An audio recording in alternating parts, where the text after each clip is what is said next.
करून ज्या भूमिका मांडल्या गेल्या, अजित पवार असं म्हणतात की नुसतं आंदोलन करून काही होत नाही, तर सत्तेत राहून लोकांची कामं करावी लागतात आणि ध्येयप्राप्तीसाठी सत्ता ही महत्त्वाची असते. तर पवार असं म्हणतात की पक्ष फुटेल असं वाटलं नव्हतं, मूलभूत विचारांमध्ये अंतर निर्माण झाल्यानं फूट पडली, पण फुटीची चिंता नाही, आगामी निवडणुकांनंतर वेगळं चित्र बघायला मिळेल. अशा दोन वेगळ्या भूमिका बघा. मुळात हा दोन वेगळे पक्ष आहेत. त्यांच्या पक्षांच्या मेळाव्यावर त्यांनी मांडलेल्या भूमिकांवर आम्ही कशाकरता मत व्यक्त करायचे. पण अजितदादा पवार यांनी जी भूमिका मांडली ती या लोकशाहीमध्ये जे विरोधी पक्षाचं स्थान आहे त्याला छेद देणारी भूमिका. आंदोलन कशाकरता करायचं. आम्ही जर आंदोलनं केली नाहीत विरोधी पक्षाने तर सत्ताधारी माजतील, राज्य देश लुटतील, महानगरपालिका जिल्हा परिषदा यांच्यावर डाके टाकतील, जनतेच्या प्रश्नांना कोणी वाचा फोडणार नाही. माननीय शरद पवार साहेबांनी हा जो पक्ष उभा केला आहे त्यांचा, तो सुद्धा नेतृत्व उभं केलं, ते आंदोलनातून उभं केलं. शिवसेनेसारखा पक्ष हे एक आंदोलन आणि आम्हाला त्याचा अभिमान आहे. संयुक्त महाराष्ट्राचं आंदोलन झालं नसतं किंवा अशी अनेक आंदोलनं आम्ही केली नसती तर आज अजित पवार या महाराष्ट्राचे उपमुख्यमंत्री किंवा पुढारी झाले नसते. तुम्ही आंदोलनाचा अपमान करू नका. सत्तेत राहून लोकांची कामं एकेकाळी करता येत होती, पण सत्ता आजकाल तिजोरी लुटायलाच वापरली जाते. हे माननीय अजित पवार यांच्या इतकं दुसरं कोणी त्याच्यावरती भाष्य करू शकणार नाही.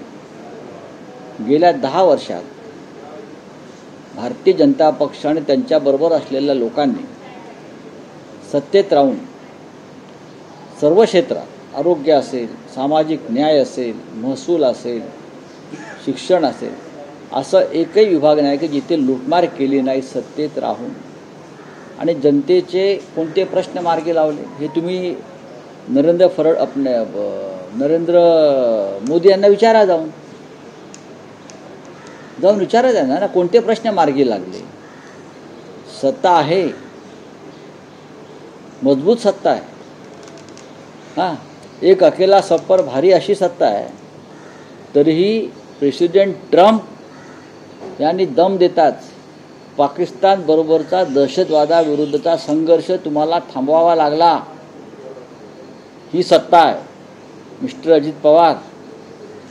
आणि सत्तेत राहून ज्यांनी गेल्या काही काळामध्ये प्रचंड लुटमार केली आणि त्यांच्या चौकशा सुरू झाल्यावरती ते पुन्हा सत्तेत गेले, जनतेची सेवा करायला गेले असं जर कोणी म्हणत असेल तर ते ढोंग आहे. सत्तेत ते यासाठी गेले की त्यांना स्वतःची कातडी, स्वतःवरील कारवाया वाचवायच्या होत्या, म्हणून हे लोक सत्तेत गेले. बाकी जनतेची सेवा, महाराष्ट्राची सेवा वगैरे वगैरे वगैरे हे सगळं ढोंग आहे. महापालिका निवडणुकांसाठी प्रभाग रचना म्हणजे 4 सदस्यीय प्रभाग इतर मुंबईवरून आणि मुंबईमध्ये 227, तुम्ही 236 म्हणाला. महाविकास आघाडी सरकार असताना पण 227 महापालिकेचा निवडणुका घ्यायची तयारी दर्शवली आहे. 100% आम्ही त्या दृष्टीनं तयारी माननीय उद्धव ठाकरे साहेबांच्या नेतृत्वाखाली राज्यातल्या ज्या महानगरपालिका आहेत मुंबईसह त्याची तयारी आम्ही सुरू केली आहे. आता प्रभाग 227, 236 हा विषय होता, पण निवडणूक आयोगानं आणि सर्वोच्च न्यायालयानं जे आदेश दिलेले आहेत त्यावर हुकूम आता मुंबई महानगरपालिकेच्या निवडणुका होतील, ठाण्याच्या होतील, कल्याण डोंबिवलीच्या होतील, आसपास मीरा भाईंदर, नाशिक, पुणे आणि संपूर्ण महाराष्ट्रात आम्ही त्या दृष्टीनं तयारी केलेली आहे. निवडणुका कशा प्रकारे लढायच्या, कोणाबरोबर लढायच्या, स्वतंत्र लढायच्या की नाही त्या संदर्भात पक्षामध्ये चर्चा सुरू आहे. काही विषयावर चर्चा संपलेली आहे आणि या संदर्भात निर्णय घेण्याचे बरेचसे अधिकार हे शिवसेना पक्षप्रमुखांनी स्थानिक पातळीवर दिलेले आहे. आधी तुम्ही एक आढावा घ्या, आपल्याला महाविकास आघाडीत कुठे कुठे लढता येईल, जर कुठे शक्य नाही तर आपण पूर्णपणे एकटे लढू शकतो का, आणि त्यानंतर मग निर्णय माननीय पक्षप्रमुख. मुंबईचा निर्णय झाला. मुंबईचा निर्णय हा संपूर्ण देश ज्याकडे बघतो आहे की मुंबईत काय होईल असा निर्णय आहे. होईल ना मुंबईचा निर्णय. बरं, एक विषय होता की पंतप्रधान मोदींनी परदेशात गेलेल्या खासदारांच्या शिष्टमंडळाची काल भेट घेतली, त्यांच्याकडून खासदारांनी जी काही भूमिका मांडली त्या बाबतीतली माहिती घेतली, आणि ह्या चर्चेवेळेस पंतप्रधानांनी सुप्रिया सुळेंकडे शरद पवारांच्या प्रकृतीची विचारपूस केली. असं आपण बघितलं अनेकदा, जाहीर व्यासपीठावर असेल किंवा चर्चांमध्ये असेल, शरद पवार आणि नरेंद्र मोदी यांच्यामधला स्नेह बघा, पाहायला मिळतो. प्रकृतीची चौकशी करणं त्याला स्नेह किंवा आदरभाव वगैरे म्हणत नाही, तो एक शिष्टाचार आहे. पवारसाहेबांविषयी एवढाच आदरभाव आणि शिष्टाचार असता तर ज्या पवारसाहेबांनी नरेंद्र मोदींना त्यांच्या प्रतिकूल परिस्थितीमध्ये मदत केली त्यांचा पक्ष अशा पद्धतीनं फोडला नसता, त्यांचं घर फोडलं नसतं, त्यांचा पक्ष फोडला नसता. नरेंद्र मोदी, अमित शहा वगैरे लोक जे दाखवतात केल्यासारखं ते ढोंग असतं, दिखावा असतो आणि एक पब्लिसिटी स्टंट असतो. पवारसाहेबांची तब्येत उत्तम आहे आणि पवारसाहेबांची तब्येत काय आहे आणि कशी आहे ते प्रधानमंत्र्यांना माहीत असायला पाहिजे. पण मी चौकशी केली, मी किती भावनाशील माणूस आहे बरं का, मला किती आदर आहे एखाद्या व्यक्तीविषयी. जसं शिवसेना प्रमुखांचा पक्ष त्यांनी फोडला, पण अधूनमधून भाषणामध्ये शिवसेना प्रमुखांचे गुणगान करून मी कसा शिवसेना प्रमुखांचा भक्त आहे हे दाखवायचं. भारतीय जनता पक्ष जर ढोंग आणि खोटारडेपणा ह्याच्यातला जर नोबेल पुरस्कार द्यायची वेळ आली तर तो भारतीय जनता पक्षाच्या अध्यक्षांना किंवा नरेंद्र मोदींनाच द्यावा लागेल. दुसरा त्यांना हेच नाही आहे, कॉम्पिटिशनच नाही आहे. राऊत साहेब, 19 जूनला शिवसेनेचा वर्धापन दिन आहे. त्याआधी शिवसेना आणि मनसेमध्ये आणखी एक मोठा इव्हेंट असणार आहे, तो म्हणजे 13 तारखेला आदित्य ठाकरे यांचा वाढदिवस आणि 14 तारखेला राज ठाकरे यांचा वाढदिवस. असं बघायला मिळते किंवा असं वातावरण निर्मिती होते की काका पुतण्या यांचा वाढदिवस यावेळेस एकत्र एका पद्धतीनं कसा साजरा करता येईल, दोन्ही कार्यकर्ते काका पुतण्या यांचा वाढदिवस कसा साजरा करू शकतील. तुम्ही राज ठाकरे आणि उद्धव या विषयावर चर्चा एक उत्तम निबंध तुम्ही या विषयावर लिहा. वाढदिवस कसे साजरे करावेत याच्यावरती उत्तम निबंध लिहा, एक निबंध स्पर्धा घ्या. आमचं लक्ष आहे 19 जूनचा शिवसेनेच्या वर्धापन दिनावर, आणि मी वारंवार सांगतो की 19 जूनचा वर्धापन दिन हा विशेष असेल, हा विशेष असेल. महानगरपालिका निवडणुका आहेत, महाराष्ट्रात सत्तांतर झालेलं आहे निवडणुकी, त्यानंतरचा हा बहुतेक पहिला वर्धापन दिन येतो आहे. तर आम्ही वर्धापन दिनाच्या यशस्वी व्हावा सगळ्या संकल्पना, त्यासाठी आमचं काम चालू आहे. थँक्यू. आप हिंदी में पूछे क्या आपका? संजय राठोड यांच्या खात्यामध्ये प्रचंड अनियमितता आढळून आलेली आहे.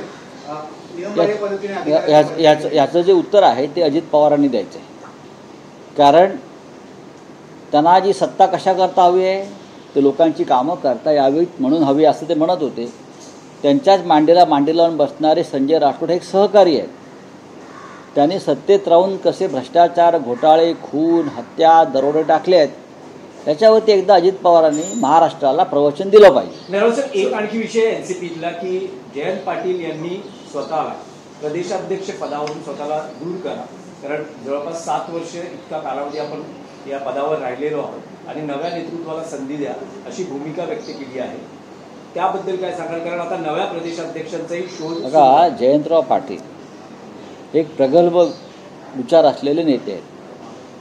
7 वर्षापेक्षा जास्त काळ ते त्या पदावर असल्यावर त्यांनी त्यांच्या पक्षात जर अशी इच्छा व्यक्त केली असेल, अर्थात तो त्यांच्या पक्षाचा अंतर्गत विषय, तर अशा भूमिकांचं नेहमी स्वागत केलं पाहिजे की नवीन नेतृत्व निर्माण व्हावं. यासाठी वरिष्ठ नेतृत्व स्वतःहून जागा खाली करतं,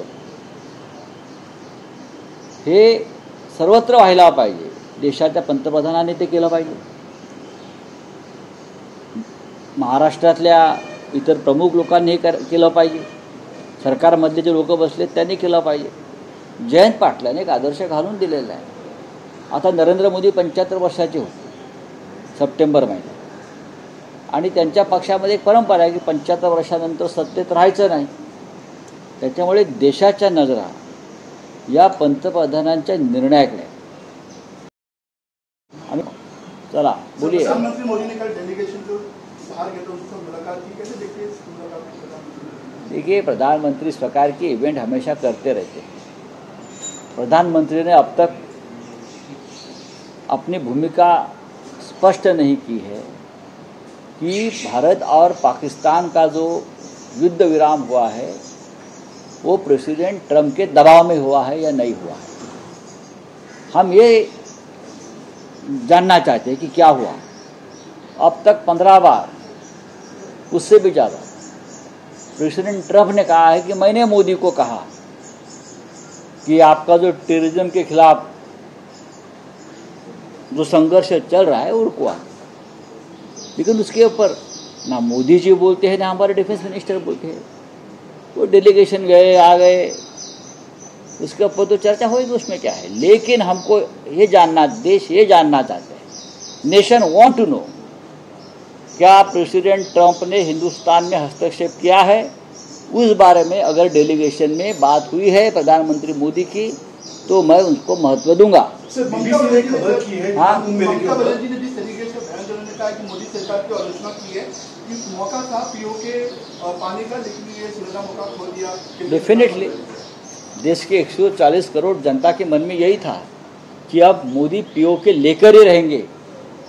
अब पाकिस्तान को ऐसी थप्पड़ पड़ेगी तो वापस उठेगा नहीं पाकिस्तान।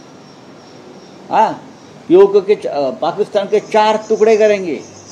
हम तो देख रहे थे, 4 टुकड़े करेंगे। फिर हम लोग वहाँ जाएंगे, लाहौर में जाएंगे, कराची में जाएंगे, एक अखंड हिंदुस्तान, यूनाइटेड हिंदुस्तान हो जाएगा, जो वीर सावरकर का सपना रहा है। तो वीर सावरकर का सपना मोदी जी साकार करेंगे। तो अब तक हुआ नहीं है। क्यों नहीं हुआ? तो प्रेसिडेंट ट्रंप, हम जब जाएंगे यूएस में तो हम ज़रूर व्हाइट हाउस में जाकर उनसे बात करने की कोशिश करेंगे कि आपने मोदी जी के ऊपर दबाव क्यों डाला भाई। जो डेलीगेशन गया था यूएस में वो तो ये सवाल वहाँ पूछ नहीं सकते हैं, हमारे जैसे लोग ही जाकर वहाँ पूछ सकते हैं ना। सर, बीबीसी हिंदी ने पुष्टि की है जो कुंभ मेले में जो 37 लोग थे उससे ज्यादा की है। 82 उन्होंने एक फिगर निकाला, उसकी पुष्टि भी उन्होंने की है। खासकर नेतृत्व की ये जो स्टेट्स है, ये सिर्फ 4 स्टेट्स की गिनती है, पूरे भारत की नहीं। ये गिनती शायद बढ़ भी सकती है। और खास बात है कि जो मुआवजा दिया गया था वो कैश में दिया गया था बाकी के लोगों को। तो आप क्या चाहते हैं? सर, आंकड़ा सिर्फ 37 बताया गया था। तो हम लोग तो उस वक्त बोले थे ना 1000 से ज़्यादा लोग वहाँ मारे गए हैं। इसमें नई बात क्या है?